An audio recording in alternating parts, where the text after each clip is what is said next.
My pulse raced when the evening light caught something unusual at the bottom of our drained ranch pond. A weathered wooden structure that would uncover not just a forgotten gold rush fortune, but a legendary story that powerful interests had worked tirelessly to erase from California's history. Before we jump back in, tell us where you're tuning in from. And if this story touches you, make sure you're subscribed, because tomorrow I've saved something extra special for you. The worst drought in California history had forced me to make an impossible decision: completely drain our historic mountain pond to repair its crumbling dam walls. I never imagined that choice would unearth secrets that would shake the foundation of Western American history and put me in the crosshairs of one of the most influential museum directors in San Francisco. It all began in the spring of 2023 when rainfall totals across Northern California hit record lows. 4 generations of Reyes had worked this 300-acre ranch, and not once in our family's memory had Sierra Creek Pond, the spring-fed 3-acre body of water at the heart of our property, ever needed serious repairs. My grandfather always said the dam was built so solid it would outlast the mountains themselves. But by late May, cracks had appeared in the century-old structure, threatening catastrophic failure. The apple orchards were already showing signs of stress, leaves curling inward to conserve moisture. Without reliable water storage, we were looking at losing the entire season's crop, a financial blow my family might not recover from, especially with the bank loan payment due in September.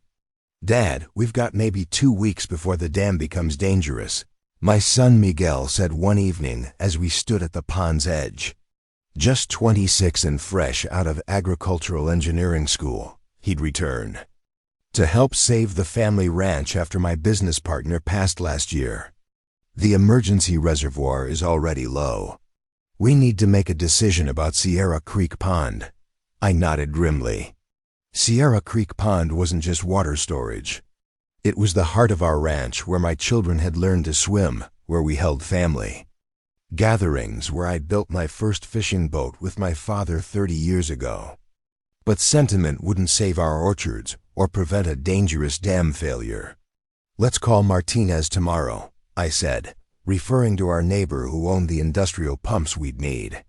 "We'll drain it completely and repair the dam walls before they collapse."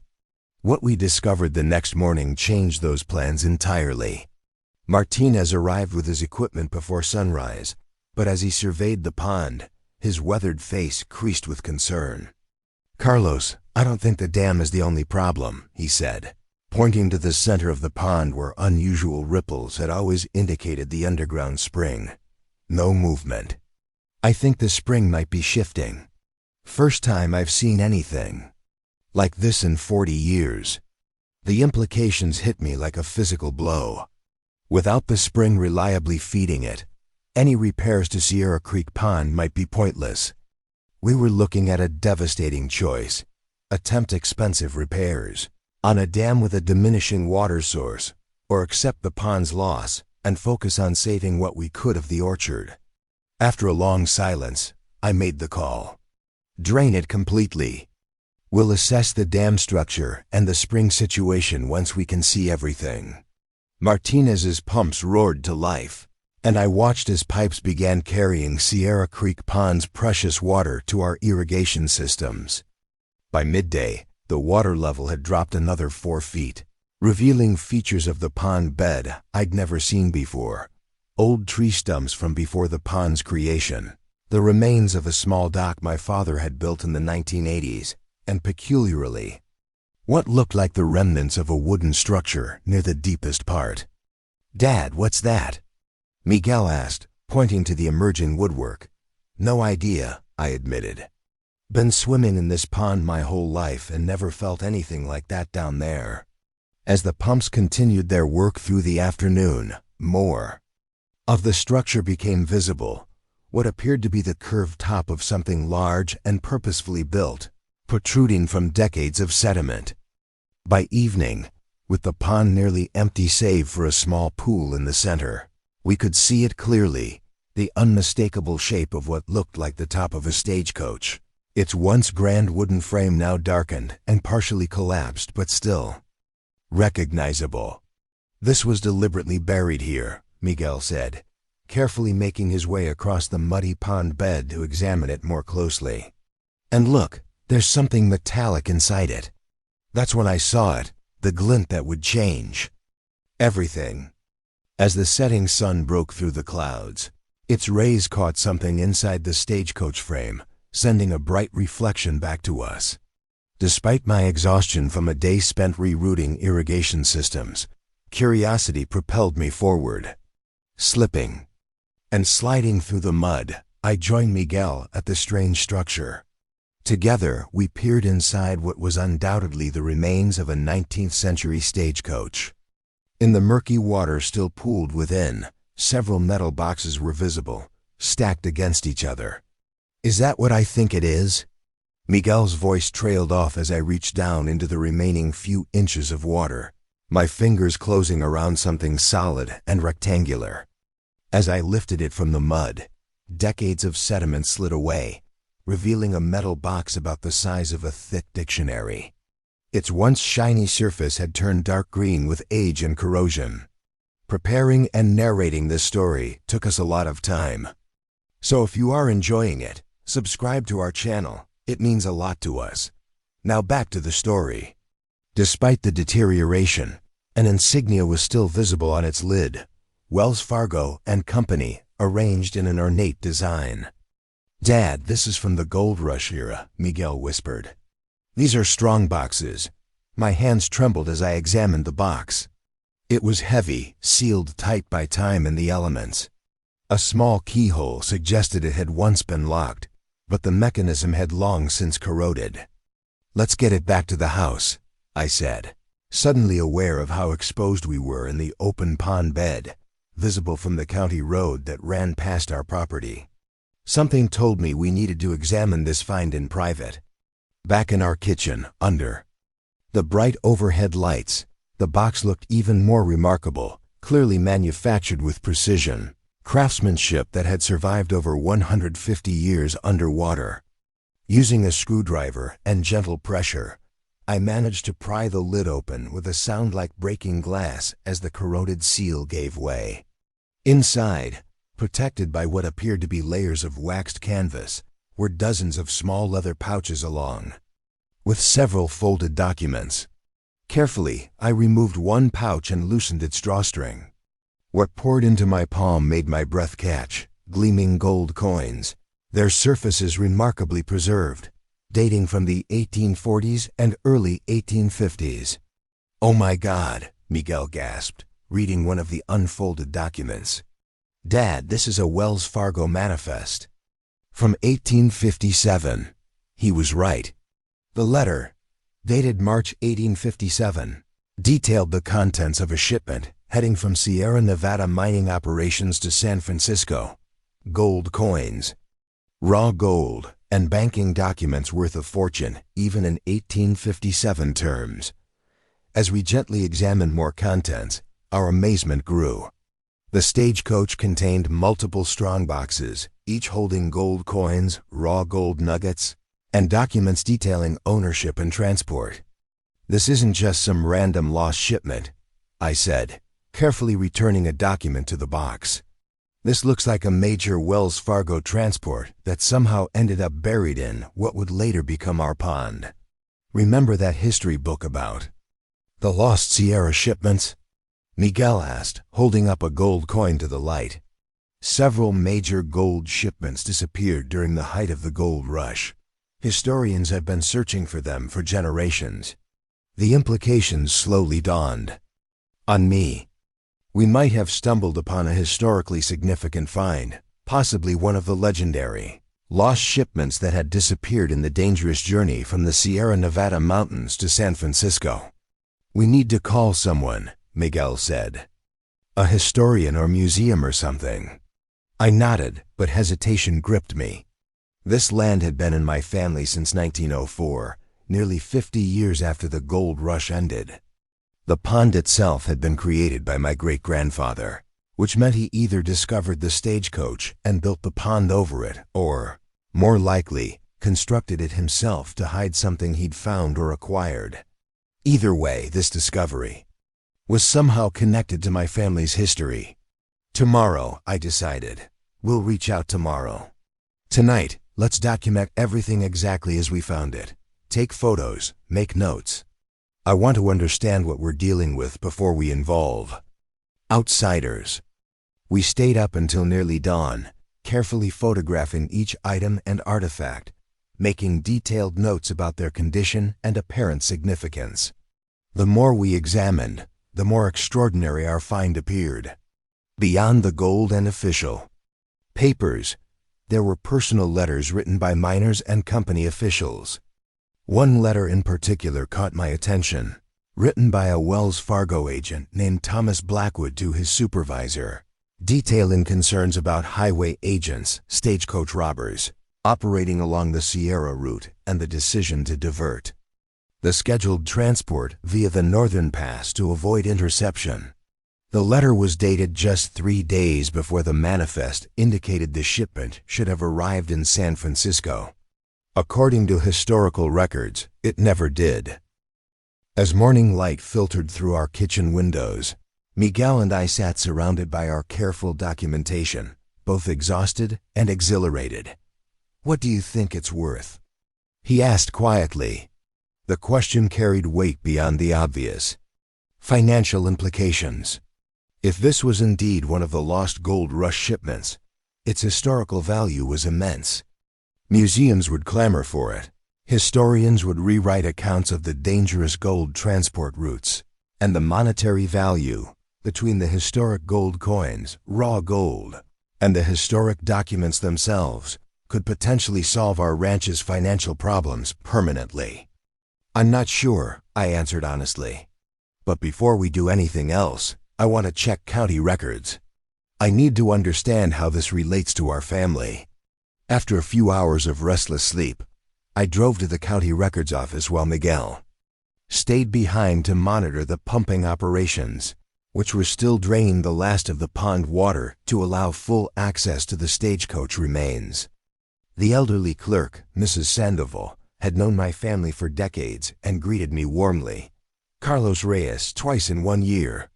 Don't tell me you're selling off more acreage." She referred to my difficult decision last year to sell 40 acres to keep the ranch afloat after my business partner's illness had drained our operating funds. "No, nothing like that," I assured her. "I'm researching my family history, specifically my great-grandfather Diego Reyes, and how he acquired our land." Mrs. Sandoval's efficiency was legendary in the county. Within minutes, she had pulled the original deed from 1904, showing Diego Reyes's purchase of the property from a James Holloway. "Holloway," I muttered, "like Holloway Creek that feeds our pond." "Oh yes," Mrs. Sandoval nodded. The Holloways were one of the earliest families in the county after the gold rush. Had that land since the 1860s. James was the last of them locally, moved to New York after selling to your great-grandfather. This new information sent my mind racing. If the Holloways owned the land during the late gold rush period, then the stagecoach and its contents might have been hidden by them, not my ancestor. But then why would James Holloway sell land containing such a valuable secret? Do we have any records of who James Holloway was, his role during the gold rush era? I asked. Mrs. Sandoval pursed her lips thoughtfully. "Not here in property records, but you might check with the Historical Society. Marion Fletcher over there has been digitizing old newspapers and business records for years."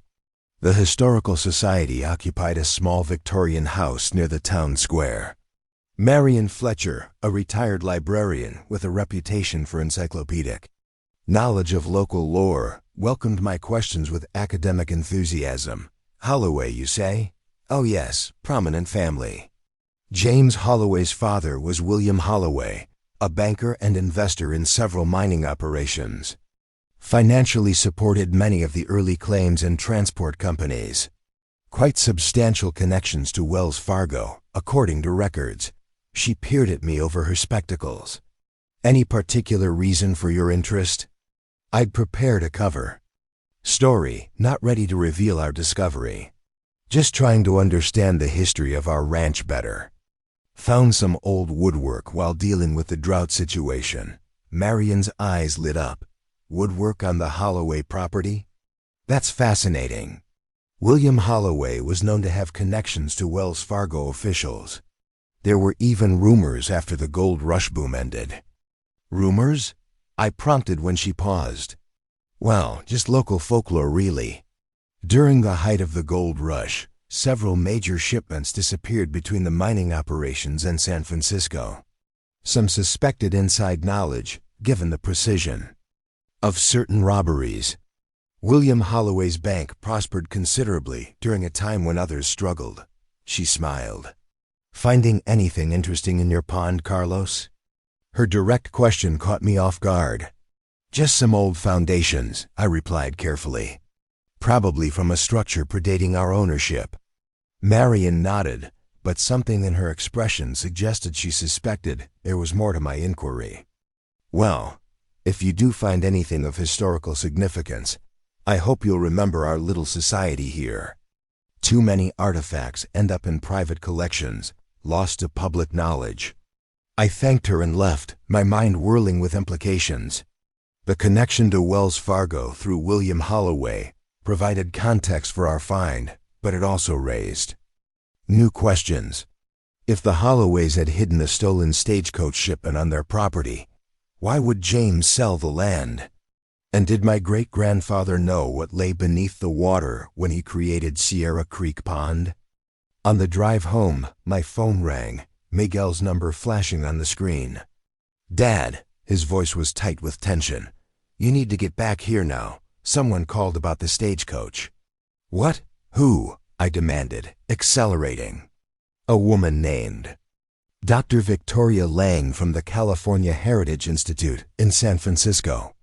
She wouldn't say how she knew, but she asked specifically about any artifacts recovered from the Stagecoach in your pond. She's flying up tomorrow and expects to meet with us." A cold dread settled in my stomach. We hadn't told anyone about our discovery, not a single person. Yet somehow, less than 24 hours later, a museum director from San Francisco knew exactly what we'd found. "Did you tell her we had anything?" I asked. "No, I played dumb, said I didn't know what she was talking about."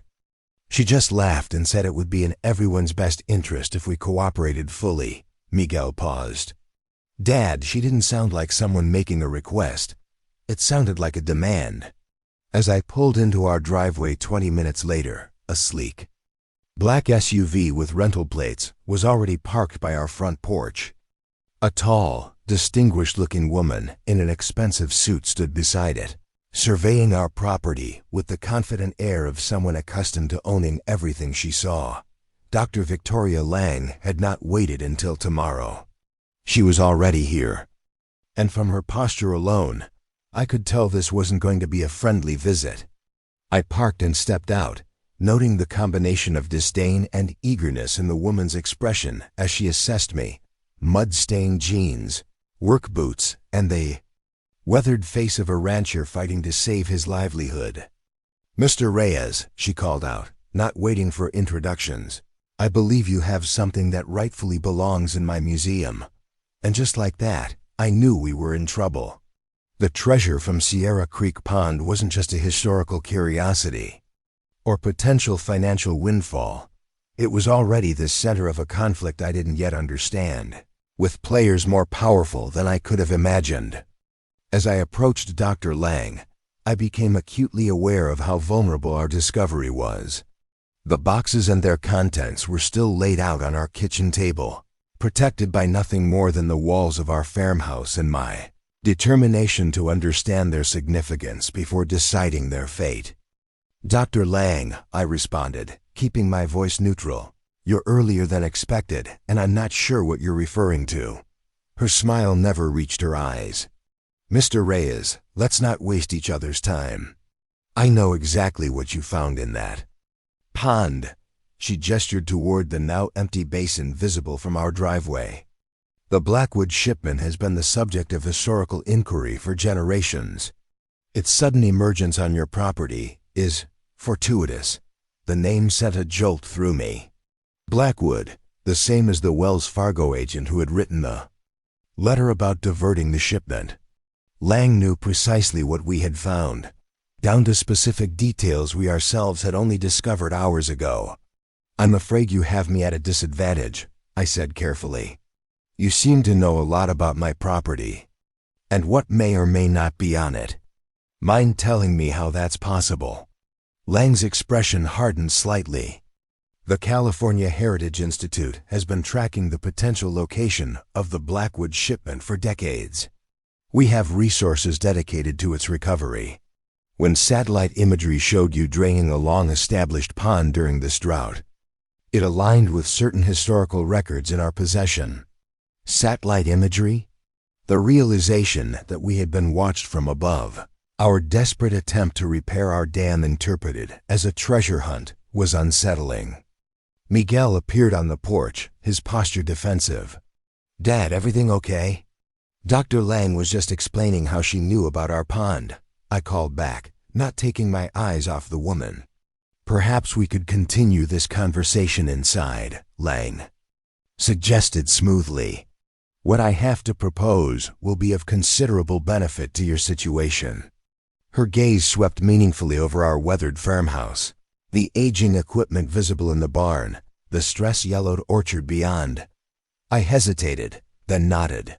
This confrontation was inevitable. Better to understand what we were dealing with. In our kitchen, Lang's eyes immediately locked onto the metal boxes and arranged artifacts on the table. Something flashed across her face, recognition certainly, but also what looked like relief. "The Blackwood shipment," she breathed, approaching the table with the reverence of a pilgrim reaching a shrine. "After all this time, may I?" Without waiting for permission, she leaned over the documents, her practiced eye scanning the contents. Extraordinary preservation. The underwater storage in a sealed container, likely combined with the natural clay in your pond bed, created nearly ideal conditions. "You still haven't explained how you knew it was here," Miguel said, arms crossed. Lang straightened, composing herself. "Of course.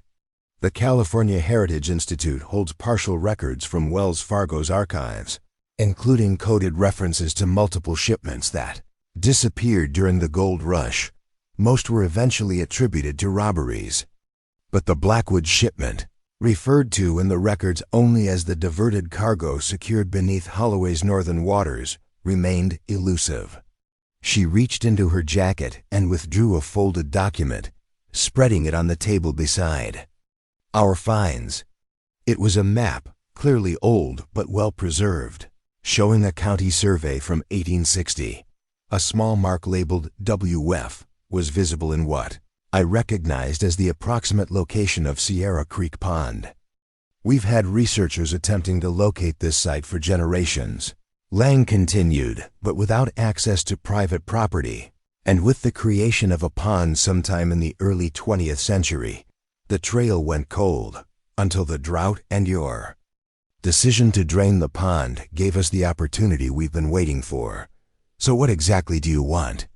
I asked, though I already suspected the answer. "The California Heritage Institute would like to acquire the complete Blackwood collection for public display and scholarly research," Lang replied smoothly. "We're prepared to offer fair compensation, of course. Shall we say $150,000? The figure hung in the air between us. It was both substantial enough to ease our immediate financial concerns and insultingly inadequate for what was clearly a historical find of immense significance, not to mention the gold value alone. "And if we're not interested in selling?" Miguel asked, his voice tight. Lang's smile remained fixed, but her eyes cooled. "I would strongly advise against that course of action, Mr. Reyes. These artifacts are of national historical significance. The legal complexities surrounding gold rush artifacts, particularly those associated with Wells Fargo shipments, are considerable." "Are you threatening us?" I asked directly. "Not at all," Lang replied simply. "Merely informing you of the reality." Our museum has the resources to ensure these artifacts are properly preserved, contextualized, and shared with the academic community. We also have the legal team to address any challenges that might arise regarding ownership claims. The implied threat was clear. "We'll need time to consider your offer," I said finally. Lang nodded, reaching into her pocket for a business card. "I'm staying at the Mountain View Inn. I'll expect your call by noon tomorrow. For everyone's benefit, I hope we can reach an amicable arrangement." After she left, Miguel and I stood in stunned silence, looking at the historical treasure spread. Across our kitchen table, a treasure that had been hidden for over 150 years, only to be exposed by a drought and claimed by a stranger within hours of its discovery. "Dad, that offer is ridiculous," Miguel finally said. "These gold coins alone have to be worth more than that, not to mention their historical value." "I know," I agreed, "but I'm more concerned about how she found out so quickly and what kind of legal challenges she might create if we don't cooperate." Miguel's expression hardened with determination. "We need to talk to someone who knows about historical artifacts and their legal status. Someone not connected to Lang or her museum." I nodded, already pulling out my phone. "I'm calling Professor Alvarez at State. He specialized in California history before he retired, and he doesn't owe anything to fancy museums in San Francisco." As I dialed, I glanced out the window toward the empty pond that had been in our family for generations. The exposed stagecoach stood as a stark reminder that sometimes the past doesn't stay buried, and that secrets once revealed take on a life of their own. What had started as a desperate measure to repair our dam during a drought had uncovered a gold rush mystery that powerful people had been seeking for generations. And now that discovery had placed our family ranch at the center of a conflict between historical truth, institutional power, and the question of who really owns the past. Professor Alvarez agreed to meet us that evening. As I hung up the phone, I knew one thing with absolute certainty: the battle for the treasure from Sierra Creek Pond had only just begun. And Dr. Victoria Lang was not a woman accustomed to losing. Professor Gabriel Alvarez arrived at our ranch just after sunset, his dusty Jeep kicking up clouds as it bounced down our driveway. At 68, he remained sharp-minded and energetic, his salt and pepper mustache and worn leather jacket giving him the appearance of a prospector from another era. He'd been my history professor 25 years earlier, and had maintained a connection to our family through occasional visits and shared interest in local history. "Carlos," he greeted me warmly as he climbed out of his car. "Miguel, it's been too long, though I wish the circumstances were less complicated."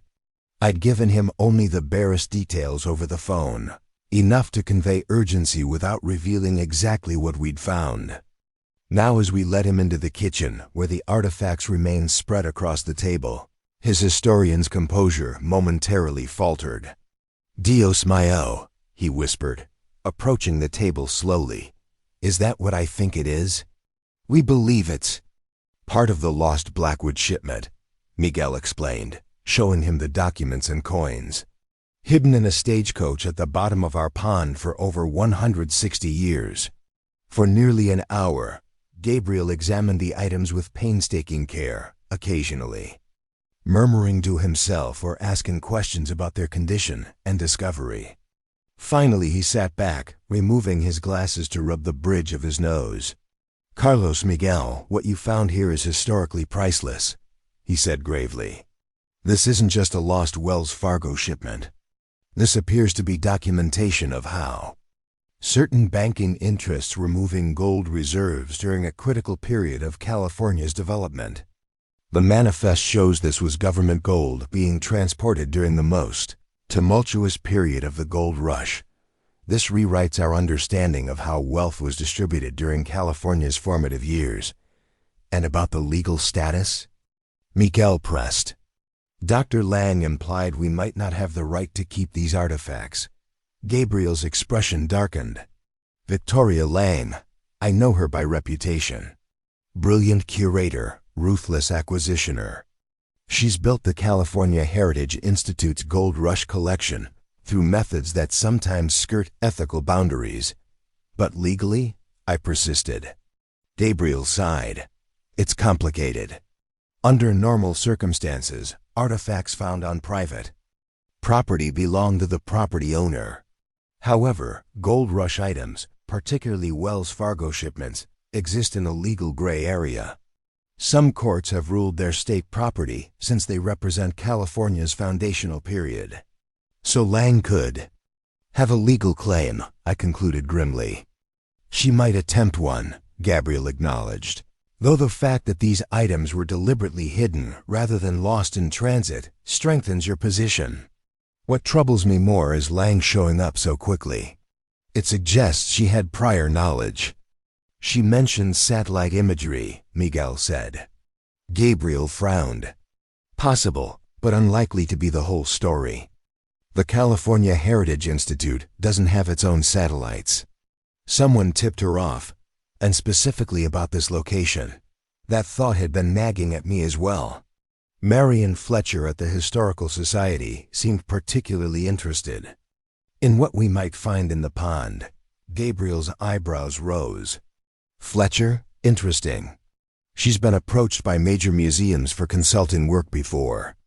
I wouldn't be surprised if she has connections to Lang. So what should we do? I asked. Gabriel considered for a moment. First, secure these artifacts properly. I can help you with appropriate storage materials tonight. Second, document everything meticulously, which I see you've already begun. Third, consult a specialist in cultural property law. I have a former student who practices in Sacramento. And Lang? Miguel asked. Her deadline is noon tomorrow. Stall her, Gabriel advised. Tell her you're consulting experts about proper preservation methods before making a decision. It's reasonable and buys you time. As Gabriel helped us properly wrap and store the artifacts in acid-free materials he'd brought just in case, he shared something else that caught my attention. The California Heritage Institute is currently undergoing a major expansion funded primarily by the Holloway Foundation. He mentioned casually. Holloway Foundation, I repeated. Why does that sound familiar? Maxwell Holloway is the CEO of Western Resources, Gabriel explained. The conglomerate that's been buying up distressed agricultural properties across Northern California. I nearly dropped the document I was holding. They approached us last year, offered to buy our ranch for about half its value after we had financial troubles. They're opportunistic, Gabriel nodded. But what's interesting is Holloway's connection to Gold Rush history. He's descended from the original Holloway family that once owned your land, and he has one of the largest private collections of Gold Rush memorabilia in the country. He's also the California Heritage Institute's biggest benefactor. So this isn't just about historical preservation, Miguel concluded. There's something personal here. Gabriel carefully placed another wrapped document in the storage container. History is always personal to someone, Miguel, especially Gold Rush history in California. These artifacts don't just represent historical facts, they represent narratives, identities, power. Who controls them controls an important piece of how we understand our past. Years of friendship with Sheriff Dominguez. We'd played high school baseball together, attended each other's weddings, made his arrival alongside Lang particularly troubling. What kind of situation, Ray? I asked, deliberately using his first name to remind him of our connection. The sheriff glanced uncomfortably toward Lang, who remained by the vehicles, her expression smug. Got a complaint about possible mishandling of historical artifacts. Dr. Lang, here claims you've recovered items of significant historical value that might fall under state protection laws. And since when does the California Heritage Institute dictate law enforcement priorities in Sierra County? Miguel asked sharply. Sheriff Dominguez winced. It's complicated, Miguel. The State Historical Commission called too. They're concerned about preservation of potentially significant artifacts. I could see Lang's strategy clearly now.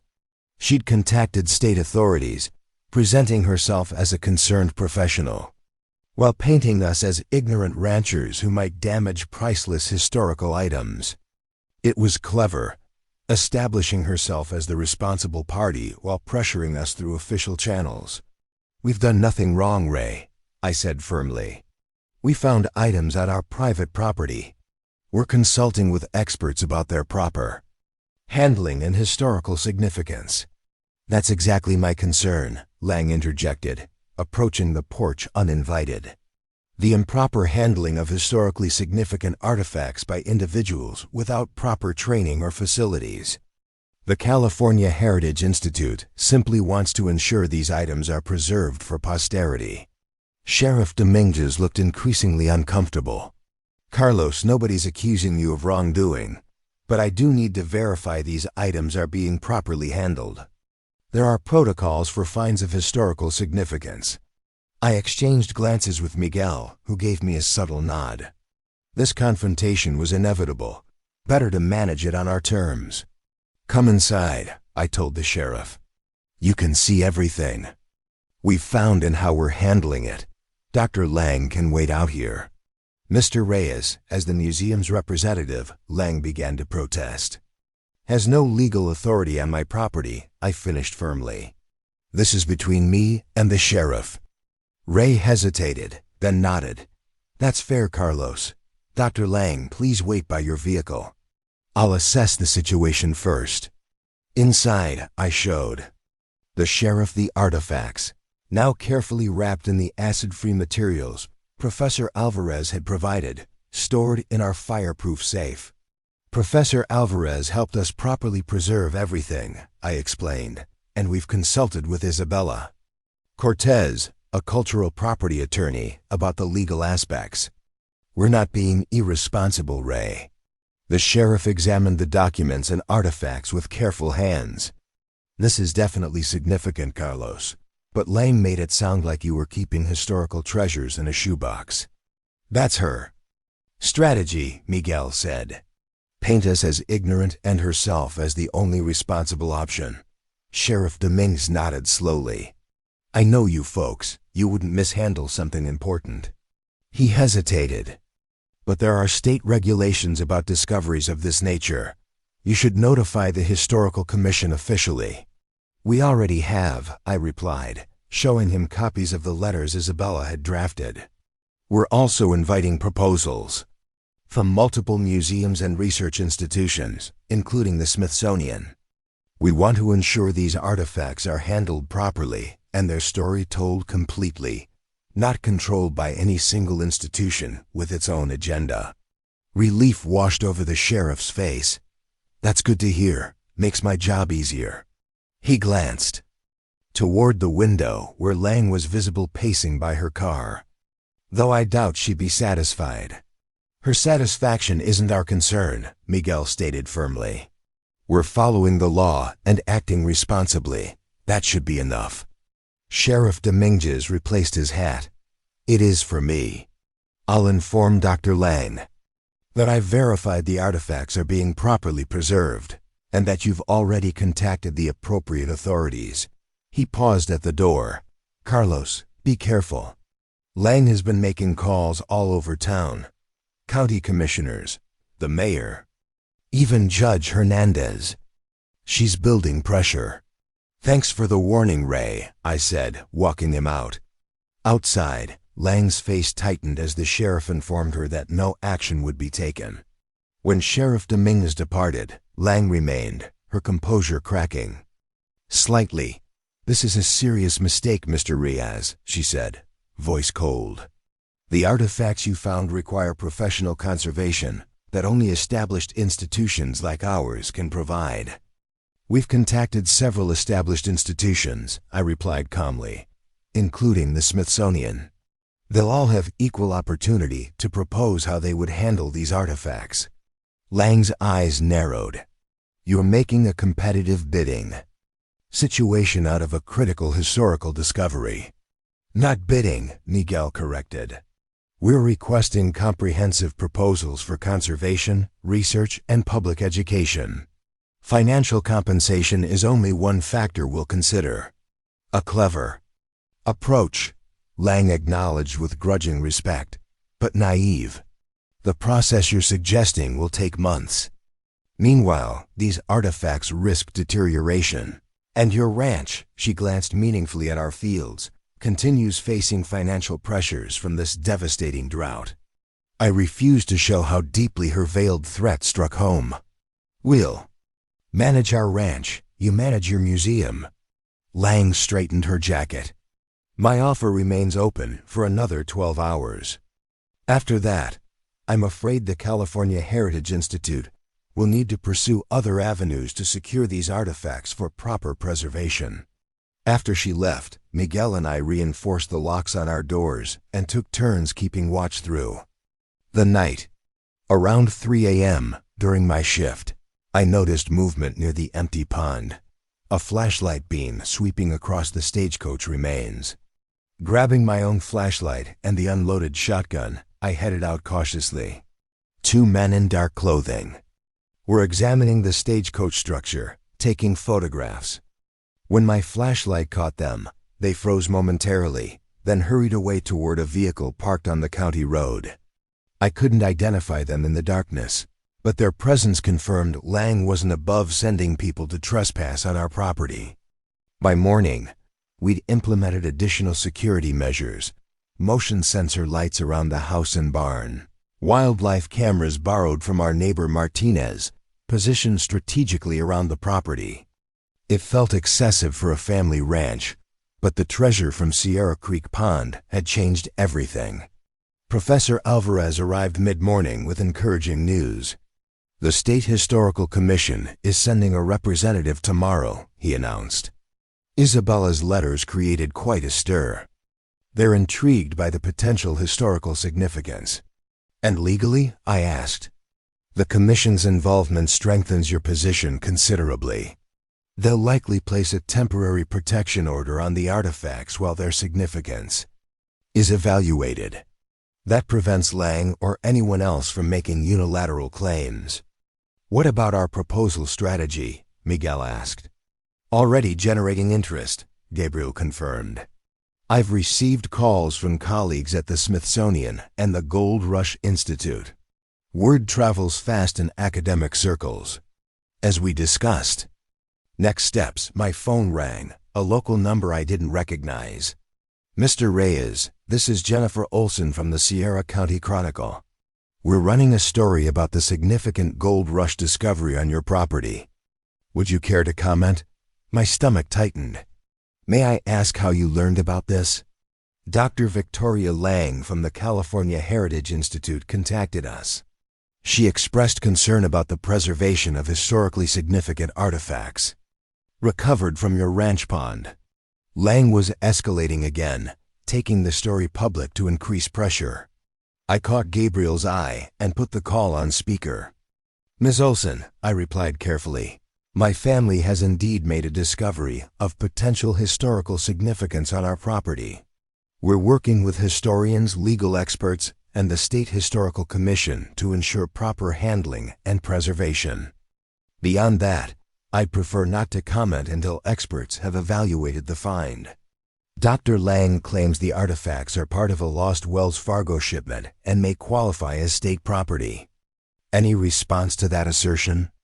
Gabriel gestured for me to let him speak. This is Professor Gabriel Alvarez, historian emeritus from State University. The legal status of these artifacts is considerably more nuanced than Dr. Lang suggests. The Reyes family is following all appropriate procedures for a discovery of this nature. After ending the call, Gabriel grimaced. Lang is trying to control the narrative. We need to be prepared for more media attention and more pressure tactics. Miguel added, showing us his phone. The local social media groups are already buzzing with rumors about our discovery, with several comments questioning whether such historically significant items should remain in private hands. The community dynamics concerned me more than Lang's institutional pressure. Our family had lived in this county for generations, But even longtime neighbors might question our right to control artifacts of national historical significance. Public opinion could shift against us if Lang successfully framed the narrative. We need to get ahead of this, I decided. Rather than hiding from the attention, we should engage with it strategically. Gabriel nodded approvingly. A proactive approach. What do you have in mind? Let's host a proper announcement, Miguel suggested. Invite the Historical Society, local officials, and yes, the media. Show everyone that we're handling this responsibly and transparently. And emphasize that we're seeking the best outcome for the artifacts and historical record. I added, not just personal gain. By afternoon, our plans were underway. The State Historical Commission agreed to send their representative a day early to participate in the announcement. Marion Fletcher from the Historical Society, whose potential connection to Lang still concerned me, accepted our invitation with barely concealed excitement. Local officials, eager to associate themselves with a significant discovery, quickly confirmed their attendance. Lang would be present too. We couldn't exclude her without appearing defensive, but having her surrounded by other stakeholders would limit her ability to control the situation. That evening, as I checked our security measures one final time, before dark, a familiar pickup truck approached our driveway. Martinez, our neighbor who had helped drain the pond, stepped out, looking troubled. Carlos, thought you should know, Lang approached me this afternoon. Asked all kinds of questions about when we drained the pond, what we saw. Then offered me $1,000 for exclusive photos, if I had any. What did you tell her? I asked. Told her I work for my neighbors, not against them, Martinez replied firmly. But she's been talking to others too, offering money for information, suggesting the artifacts could put our county on the map if handled properly. I thanked Martinez for his loyalty, but his warning confirmed what I already suspected. Lang was working every angle, attempting to isolate us from our community support. The announcement tomorrow would be critical in countering her narrative. That night, Professor Alvarez stayed with us, taking a shift in our impromptu security rotation. Around midnight, during his watch, he woke me urgently. Carlos, someone's at the pond again. Through binoculars, we could see 3 figures with equipment at the Stagecoach. Unlike the previous night's trespassers, these individuals worked methodically, appearing to take measurements and soil samples. This is beyond trespassing, Gabriel said grimly. This looks like a professional archaeological assessment without permission. I'm calling the sheriff, I decided. By the time Sheriff Dominguez arrived, the trespassers had departed, but not before our wildlife cameras captured clear images of them and their vehicle. The sheriff examined the photos with a frown. That's Dr. Lang herself, he identified one figure. The others appear to be wearing California Heritage Institute field gear. This is clear trespassing, Carlos. I'll have a talk with her tonight. And the pond site? Gabriel asked. They appeared to be taking samples. I'll have a deputy guarded until morning, the sheriff promised. This has gone far enough. As Sheriff Dominguez departed to confront Lang, Gabriel and I examined the Stagecoach ourselves. The trespassers had been careful not to damage the structure, but had taken soil samples from inside and around it, and appeared to have used ground-penetrating radar or similar equipment. They're building a case, Gabriel explained. Gathering evidence to argue this is a significant archaeological site that requires professional excavation. Their professional excavation, can they do that? I asked. Force an archaeological dig on private property? Not without legal authorization, Gabriel assured me. But they're preparing for that battle. The samples they took might help them petition for emergency assessment. If they can convince authorities the site contains additional significant artifacts at risk. When we returned to the house, Miguel was awake and monitoring our security. Cameras. Dad, look at this, he said, pointing to his laptop. The Chronicle already had an online article about our discovery. The headline made my heart sink. Lost gold rush fortune found on local ranch. Experts express preservation concerns, the article quoted, laying extensively about the potentially catastrophic conservation risks of keeping historically significant artifacts in an uncontrolled environment. It mentioned our ranch only as the location of the discovery, with no comment from us despite my brief conversation with the reporter. They didn't even wait for our statement, Miguel said disgustedly. Lang has connections at the paper, Gabriel explained. This is why tomorrow's announcement is so important. It's our chance to reframe the narrative. My pulse raced when the evening light caught something unusual at the bottom of our drained ranch pond, a weathered wooden structure that would uncover not just a forgotten gold rush fortune but a legendary story that powerful interests had worked tirelessly to erase from California's history. Before I continue, tell us where you're watching from and if this story moves you. Make sure you're subscribed because tomorrow I've prepared something truly extraordinary just for you. The worst drought in California history had forced me to make an impossible decision: completely drain our historic mountain pond to repair its crumbling dam walls. I never imagined that choice would unearth secrets that would shake the foundation of Western American history and put me in the crosshairs of one of the most influential museum directors in San Francisco.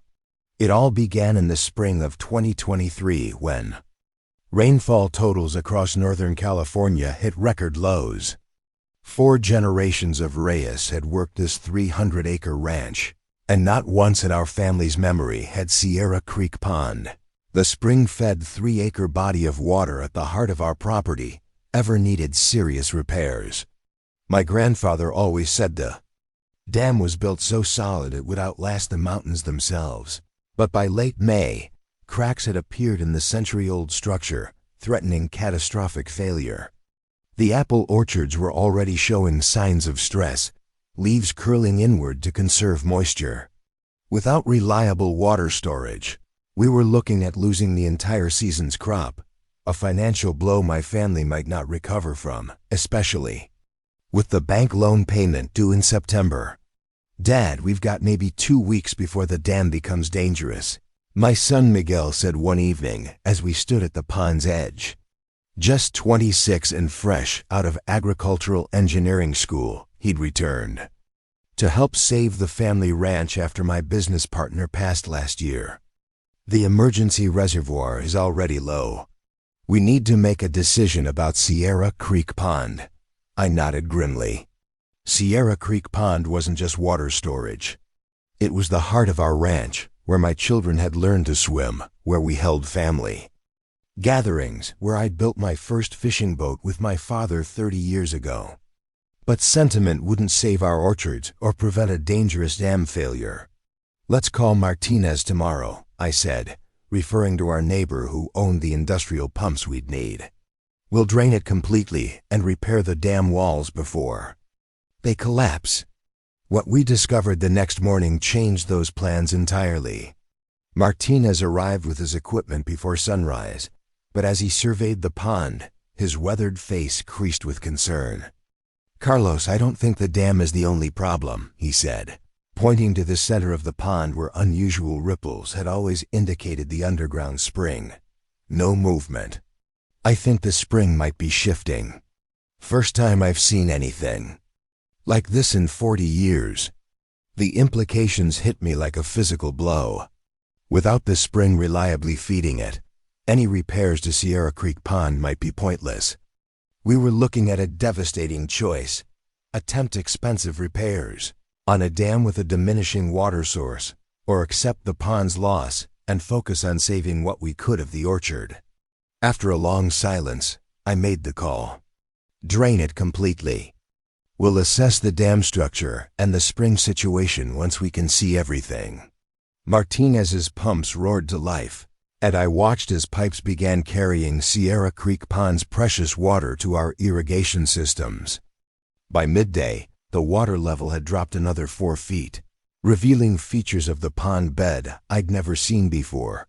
Old tree stumps from before the pond's creation, the remains of a small dock my father had built in the 1980s, and peculiarly what looked like the remnants of a wooden structure near the deepest part. "Dad, what's that?" Miguel asked, pointing to the emerging woodwork. "No idea," I admitted. "Been swimming in this pond my whole life and never felt anything like that down there." As the pumps continued their work through the afternoon, more of the structure became visible, what appeared to be the curved top of something large and purposefully built, protruding from decades of sediment. By evening, with the pond nearly empty save for a small pool in the center, we could see it clearly, the unmistakable shape of what looked like the top of a stagecoach, its once grand wooden frame now darkened and partially collapsed, but still recognizable. "This was deliberately buried here," Miguel said, carefully making his way across the muddy pond bed to examine it more closely. "And look, there's something metallic inside it."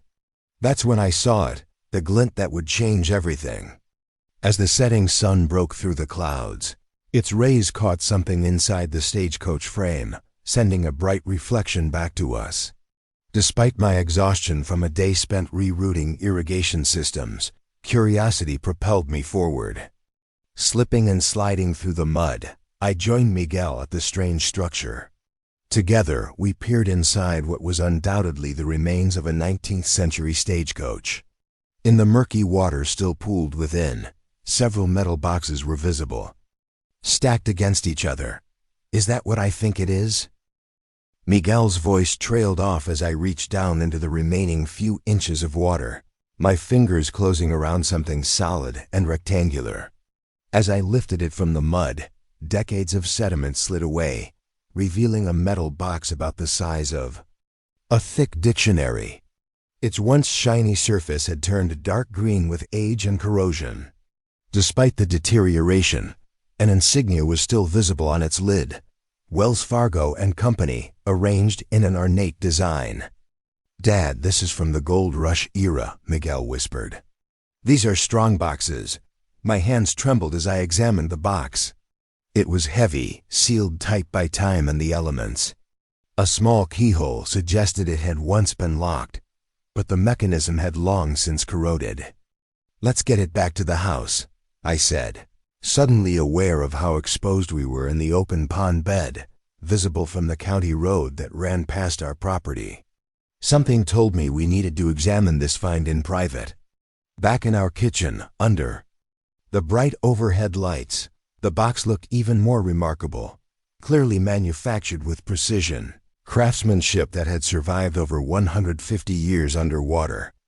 Using a screwdriver and gentle pressure, I managed to pry the lid open with a sound like breaking glass as the corroded seal gave way. Inside, protected by what appeared to be layers of waxed canvas, were dozens of small leather pouches along with several folded documents. Carefully, I removed one pouch and loosened its drawstring. What poured into my palm made my breath catch: gleaming gold coins, their surfaces remarkably preserved, dating from the 1840s and early 1850s. "Oh my God," Miguel gasped, reading one of the unfolded documents. "Dad, this is a Wells Fargo manifest from 1857. He was right. The letter, dated March 1857, detailed the contents of a shipment heading from Sierra Nevada mining operations to San Francisco. Gold coins, raw gold, and banking documents worth a fortune, even in 1857 terms." As we gently examined more contents, our amazement grew. The stagecoach contained multiple strong boxes, each holding gold coins, raw gold nuggets, and documents detailing ownership and transport. "This isn't just some random lost shipment," I said, carefully returning a document to the box. "This looks like a major Wells Fargo transport that somehow ended up buried in what would later become our pond." By morning, news vans had gathered at our property line. Sheriff Dominguez had stationed a deputy to keep them from entering without permission, but their presence turned our ranch into an impromptu media circus. Local residents drove by slowly, some stopping to ask questions or offer support, others simply gawking at the commotion. Dr. Amelia Sanders from the State Historical Commission arrived early, navigating through the media presence with practice. Diplomacy. A respected archaeologist with extensive experience in gold rush artifacts, she exuded calm professionalism as she examined our discovery. "The preservation is remarkable," she confirmed after studying the documents and artifacts. "Your prompt action to properly wrap and store these items was appropriate, Mr. Reyes." "And their historical significance?" Miguel asked. Dr. Sanders nodded seriously. "Potentially tremendous, if authentic, and preliminary examination suggests they are."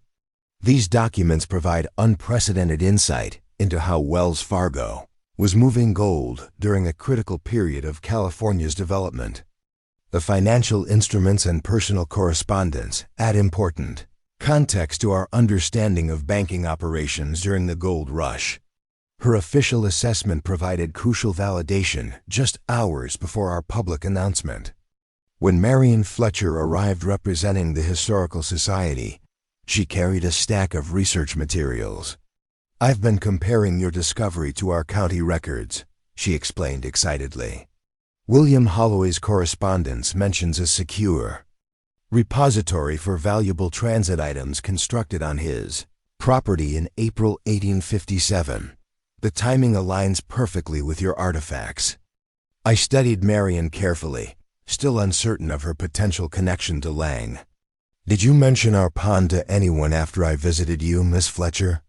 Perhaps to colleagues at other institutions?" Her enthusiasm dimmed slightly.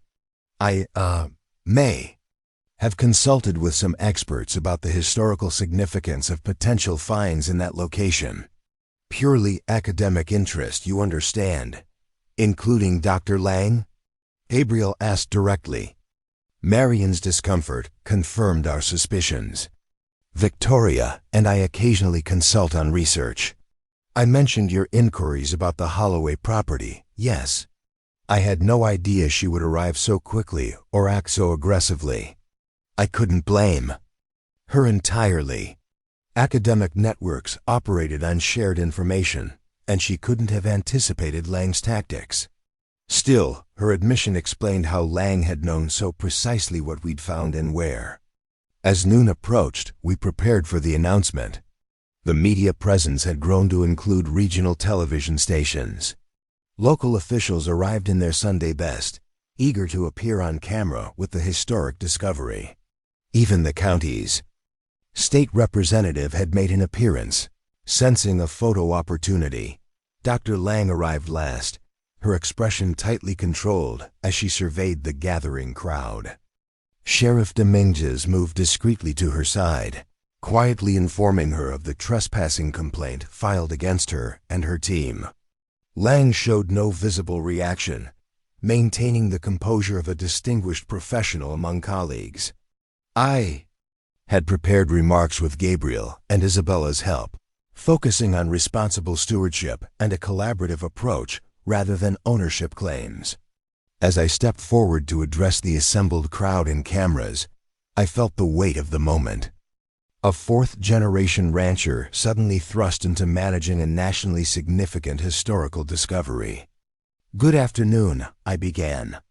"My family has ranched this land for over a century. When drought forced us to drain our pond to repair our dam, we had no idea we would uncover a piece of American history that had been hidden for generations. As cameras flashed and reporters recorded, I explained our discovery in straightforward terms, acknowledging its potential historical significance while emphasizing our commitment to proper preservation and public access. That's why we've invited the State Historical Commission, the Historical Society, and other stakeholders to help determine the best path forward. We've also reached out to multiple reputable institutions, including the Smithsonian, to submit proposals for conservation, research, and public education programs centered on these artifacts." I could see Lang's face tightening as I continued. "Our goal is not personal profit, but ensuring these artifacts are preserved for future generations and their story told completely and accurately. This discovery doesn't belong to any single person or institution. It belongs to our shared history." Dr. Sanders spoke next. confirming the Historical Commission's preliminary assessment of the artifacts' significance and their recommendation for a temporary protection order while formal evaluation proceeded. Marion Fletcher followed with context about the Holloway family's gold rush connections, lending local historical perspective.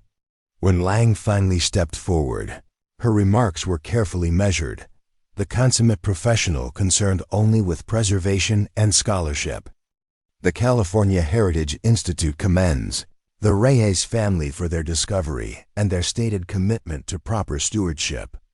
We simply urge speed in transferring these delicate artifacts to a properly equipped conservation facility before irreversible deterioration occurs.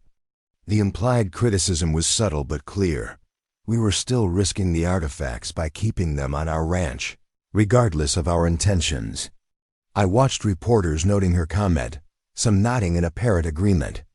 When the floor opened for questions, a reporter immediately picked up Lang's thread. "Mr. Reyes, why not immediately transfer these artifacts to an established museum for proper conservation? Aren't you risking damage by keeping them here?" Before I could respond, Dr. Sanders intervened. "The artifacts are currently stable and properly stored according to conservation protocols. The Reyes family has consulted experts and implemented appropriate preservation measures. The Commission sees no immediate conservation emergency that would necessitate rushed decisions about their permanent disposition." Her professional assessment effectively countered Lang's insinuations, shifting the narrative back toward deliberate, collaborative decision-making rather than emergency transfer to her museum. As the formal announcement concluded and attendees began examining the carefully displayed photographs of our discovery, the actual artifacts remained securely stored. I noticed Lang engaged in intense conversation with Marion Fletcher. Their body language suggested disagreement, with Marion repeatedly shaking her head as Lang spoke urgently. When Marion approached me afterward, her expression was troubled. "Mr. Reyes, I feel I should inform you that Dr. Lang suggested our historical society should formally petition for the artifacts to remain in Sierra County rather than being lost to San Francisco institutions. She implied your process might result in these important local artifacts being removed from the region permanently." "Another pressure tactic," Gabriel murmured beside me, "attempting to create local opposition to your open proposal process." "What did you tell her?" I asked. Water began pooling in the pond basin, gradually rising to cover the stagecoach once more. Standing at the pond's edge with Miguel, watching the rain ripple across the surface, I felt a sense of completion. The drought that threatened our livelihood had revealed what had been hidden for generations, and now the natural cycle was restoring the protective cover that had preserved these artifacts for so long. "It's like the land is telling us something," Miguel remarked. "These artifacts survived because they were protected by water and isolation. Their preservation wasn't about climate-controlled museum cases. It was about being hidden away where time moved more slowly." His observation sparked a realization. The proposals we'd received all assumed permanent removal of the artifacts from our property. But what if there was another approach, one that honored the unique circumstances of their preservation while still making them accessible for research and education? That evening, I called a meeting with our advisory team.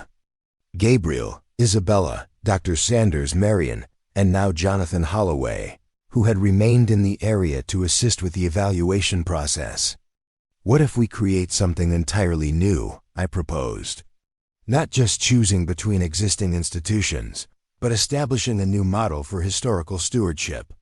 Over coffee and my grandmother's apple pie, a vision emerged: the Sierra Creek Historical Center, an on-site facility that would preserve the artifacts in their geographical context while providing researcher access and educational programming. "We could build it near the pond," Miguel suggested, enthusiasm growing. "Design it to harmonize with the landscape rather than imposing on it, and structure it as a collaboration between multiple institutions." Gabriel added, rather than exclusive ownership by any one entity. The Smithsonian could provide conservation expertise, Dr. Sanders noted. State University could coordinate research access. The Historical Society could develop local educational programs. Jonathan Holloway nodded approvingly. It would be a new model for historical stewardship, community-based but academically rigorous, preserving artifacts in their historical context rather than removed to distant institutions. As the concept developed, practical questions emerged about funding, governance, and sustainability. But the core idea, keeping the artifacts connected to the place where they had been concealed and discovered, felt intuitively right. What about the ranch? Marion asked practically. Would you continue agricultural operations alongside a historical center? We could integrate them, Miguel suggested. Agricultural heritage alongside gold rush history, showing how this land has sustained both physical and historical nourishment for generations. The vision expanded to include demonstration orchards growing heirloom apple varieties from the gold rush era, living history programs about rural life in the 1860s, and research opportunities examining the interconnection between agricultural and political history. By midnight, the concept had evolved from vague idea to pragmatic possibility. The challenge would be securing institutional partners willing to collaborate rather than control, and funding sufficient to create a facility meeting professional conservation standards. It won't be easy, Isabella cautioned, but it's a compelling vision that honors both the artifacts and their context. I think we can make a strong case to potential partners. The following month brought intensive conversations with institutions that had submitted proposals. Some, like the California Heritage Institute, rejected our collaborative concept outright, insisting on traditional acquisition and removal. Others, including the Smithsonian and State University, expressed cautious interest in the innovative approach. The breakthrough came when Jonathan Holloway arranged a meeting with Maxwell Holloway, CEO of Western Resources and coincidentally his distant cousin. His deep personal interest in gold rush history and substantial philanthropic resources could provide the financial foundation for our vision. The meeting took place at our ranch, with Maxwell Holloway arriving by helicopter on a brilliant autumn morning. Distinguished and imposing in his tailored suit, he seemed initially skeptical of our modest setting. But as we showed him the artifacts, explained our vision, and walked the property, including the now-filled Sierra Creek Pond with its hidden secret beneath, his engagement visibly deepened. My ancestor built his fortune during the gold rush, he explained as we stood beside the pond. I've spent decades collecting artifacts trying to piece together our complicated past, but I've never encountered something with this level of historical significance preserved in its original context. He turned to me with unexpected intensity. Mr. Reyes, I've built my career acquiring undervalued agricultural properties and optimizing their production.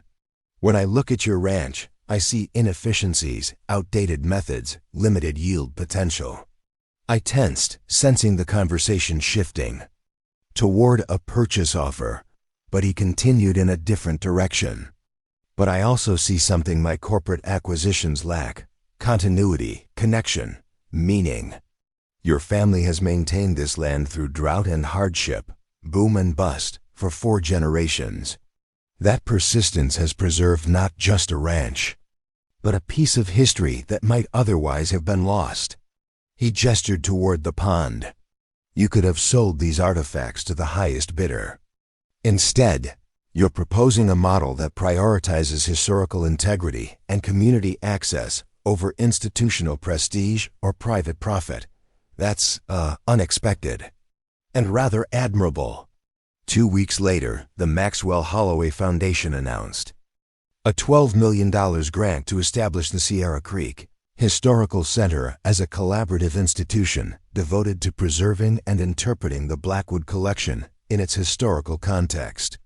The Smithsonian agreed to provide conservation expertise and occasional exhibition opportunities in Washington. State University committed academic resources for ongoing research. The County Historical Society would develop educational programming for local schools. Most significantly, the center would be built on 5 acres of our property adjacent to Sierra Creek Pond, designed to harmonize with the rural landscape while meeting museum-quality conservation standards. The remaining ranchland would continue active agricultural production, with portions dedicated to heirloom crops and historical farming demonstrations.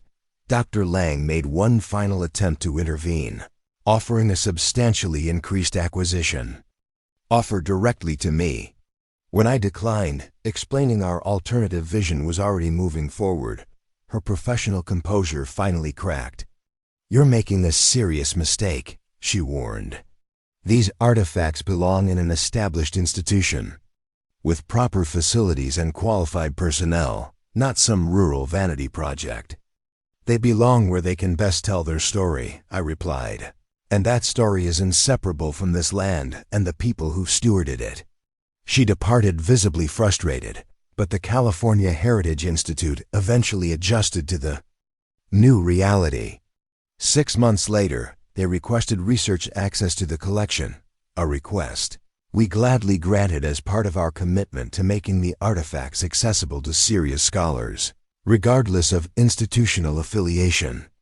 The Sierra Creek Historical Center broke ground the following spring, its architecture drawing inspiration from both 1860s stagecoach stations and modern conservation facilities. The design incorporated an underwater viewing chamber that allowed visitors to see the stagecoach in its resting place, while the pond's natural water protection remained undisturbed.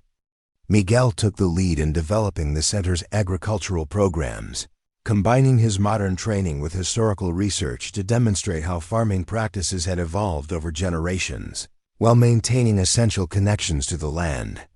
His innovation extended beyond historical demonstration. He leveraged the center's educational mission to secure grants for drought-resistant orchard techniques, gradually transforming our conventional operation into a model of climate-resilient farming. As construction progressed, the story of our discovery and the unique preservation approach attracted national attention. Researchers and museum professionals from across the country visited to observe what some called a revolutionary model for community-based historical stewardship. Several universities developed case studies on our collaborative approach to institutional partnerships.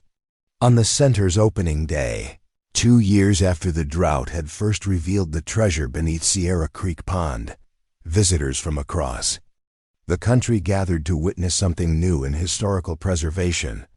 Artifacts maintained in their geographical context, interpreted through multiple perspectives, and connected to a living agricultural tradition that continued to evolve.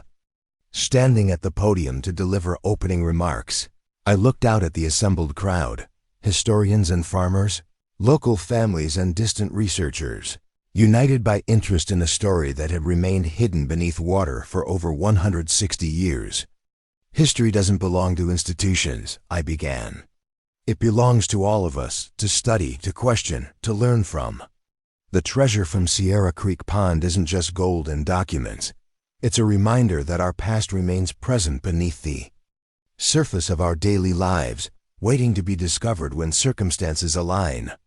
I gestured toward the pond, glittering in the morning sunlight, its surface calm and untroubled, revealing nothing of the secrets it had guarded for generations. A drought that threatened our livelihood revealed something precious that drought couldn't touch: our connection to history and to each other. The crisis that emptied this pond filled our community with a new sense of purpose and possibility. Maxwell Holloway joined me at the podium, along with representatives from our institutional partners. Together, we cut the ribbon, opening the center that none of us could have created alone. As visitors streamed in to view the carefully preserved artifacts now displayed near their original hiding place, I stepped away briefly to stand at the pond's edge. The water had returned completely now, covering the stagecoach beneath its protective blanket once more.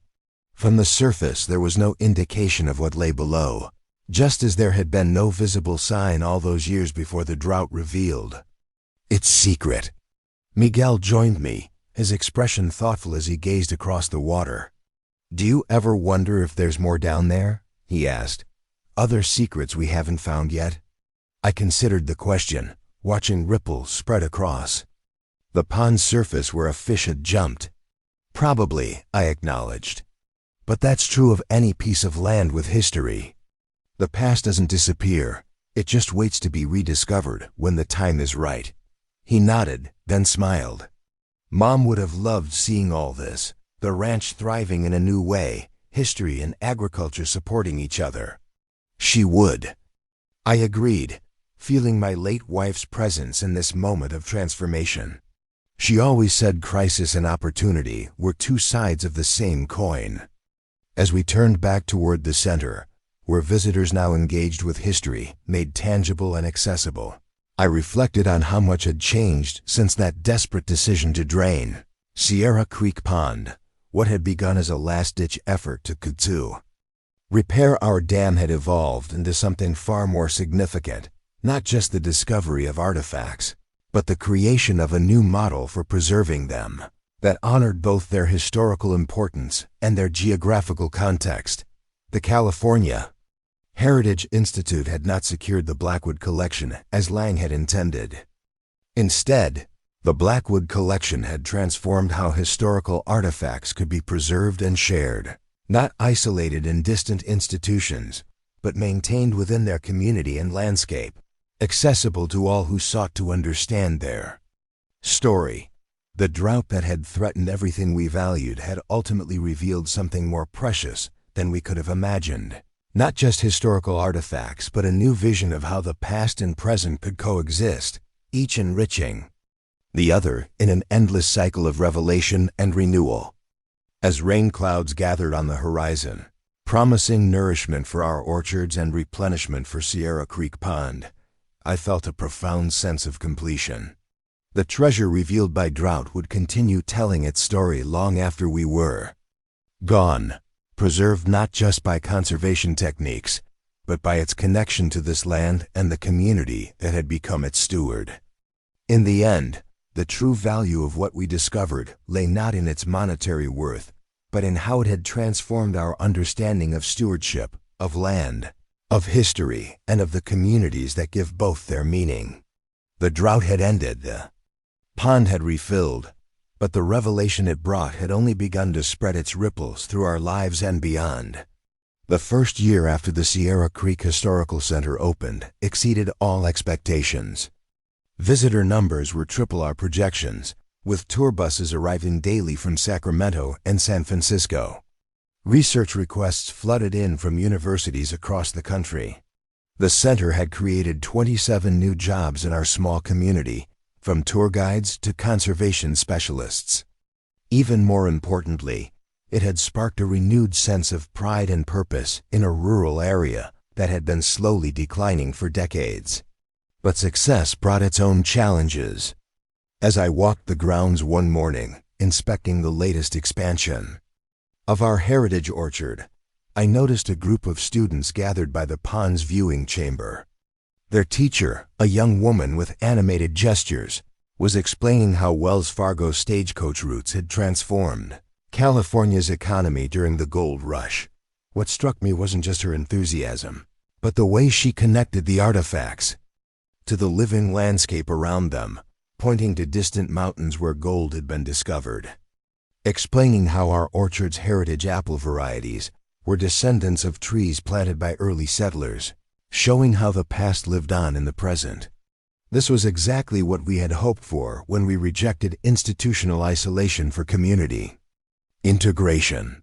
History wasn't locked away in climate-controlled cases. It breathed in the soil beneath our feet, in the water that had protected the stagecoach, in the knowledge passed from one generation to the next.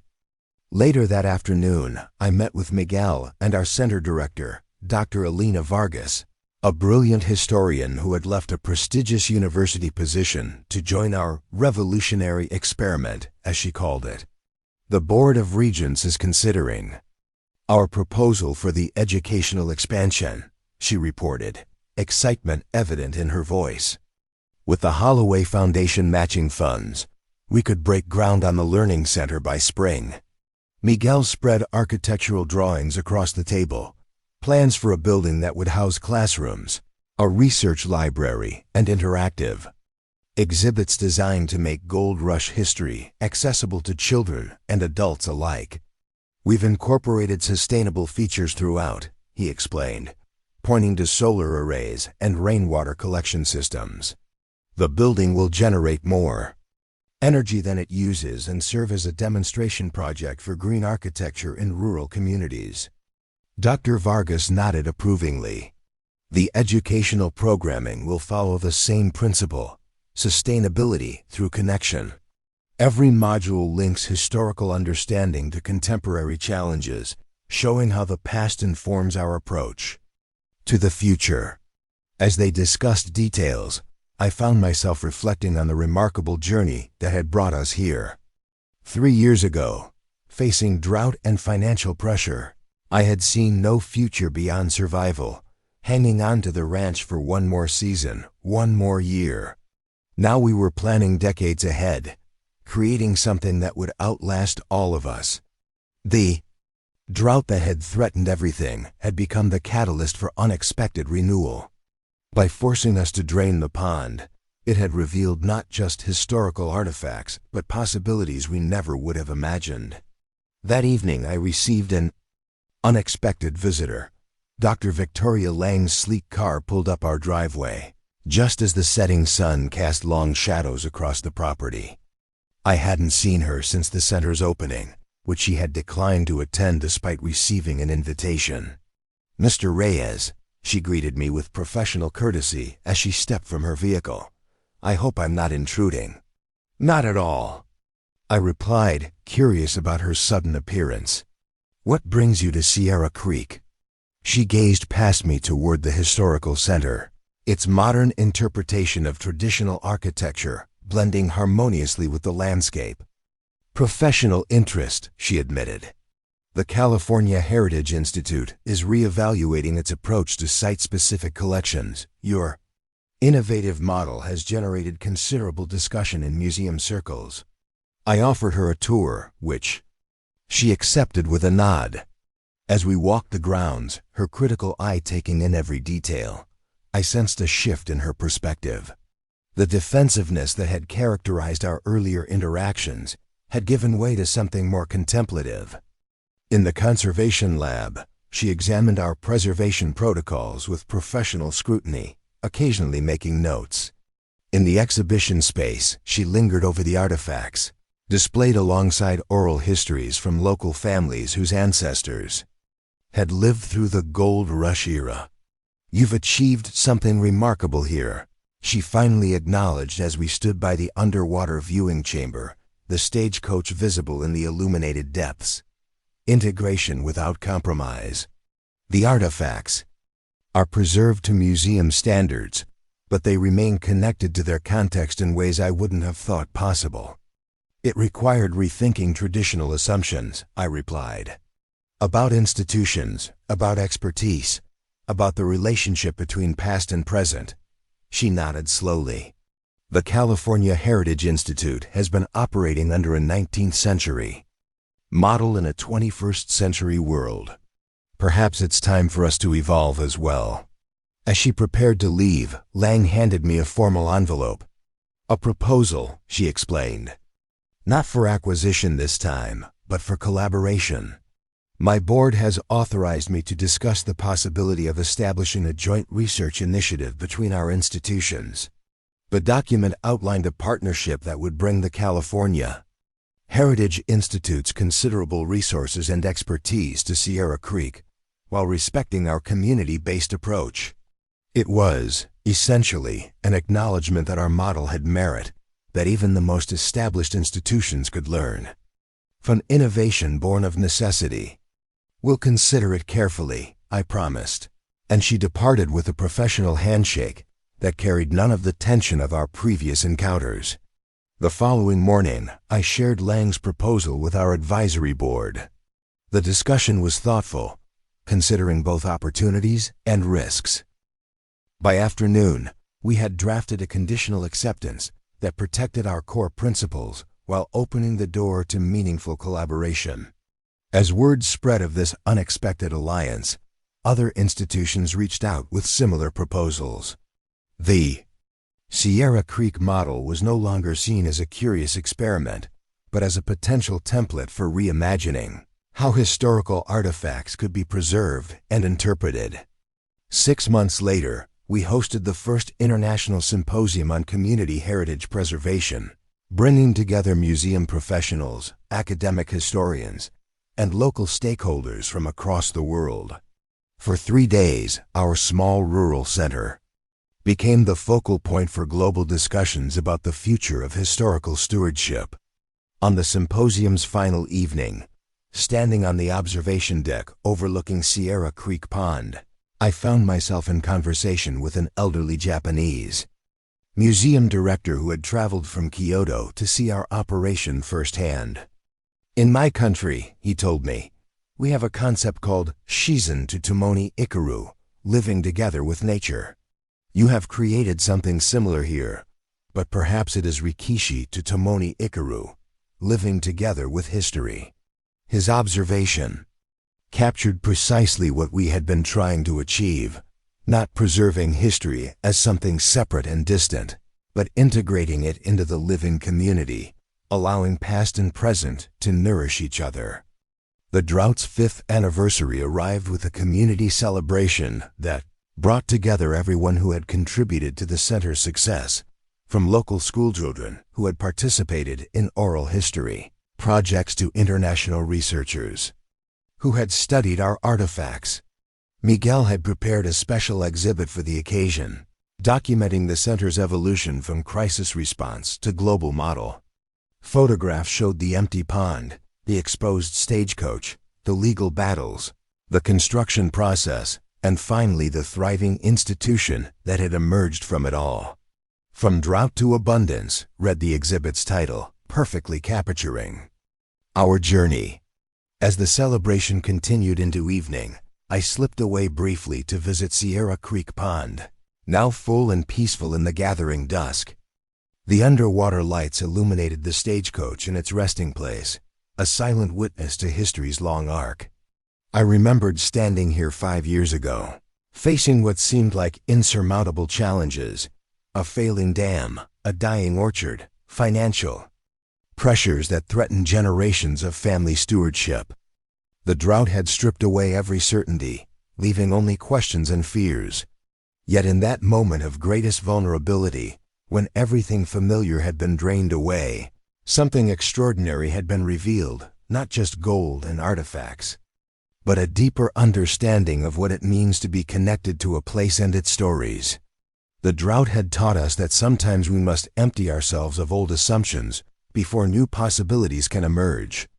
Sometimes the greatest treasures remain hidden until crisis forces us to look beneath the surface of our lives. Sometimes what appears to be an ending is merely the beginning of a story we couldn't previously imagine. As I turned back toward the celebration, lights glowing warmly against the darkening sky, I felt profound gratitude for the drought that had threatened everything, and in doing so, revealed what truly mattered. The treasure it uncovered wasn't just buried in our pond. It was buried in our capacity to transform crisis into opportunity, to find meaning in challenge, to create connections across time and difference. The stagecoach would remain beneath the waters, its story now part of a larger narrative that continued to unfold.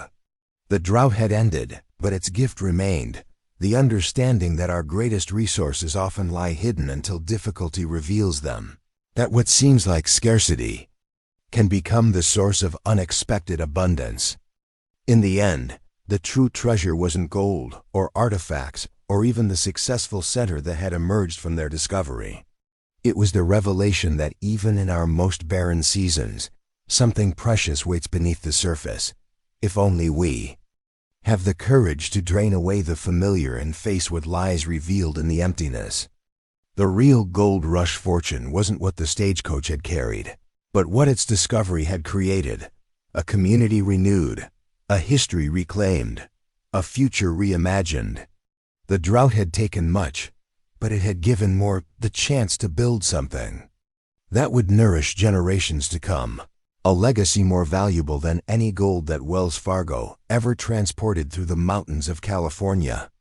As I rejoined the celebration, surrounded by the community that had become part of this unexpected journey, I knew that whatever challenges the future might bring, we would face them with the wisdom the drought had taught us, that our greatest treasures often remain hidden until necessity reveals them, and that sometimes we must empty ourselves before we can be truly filled. Up next, you've got 2 more standout stories right on your screen. If this one hit the mark, you won't want to pass these up. Just click and check them out. And don't forget to subscribe and turn on the notification bell so you don't miss any upload from us.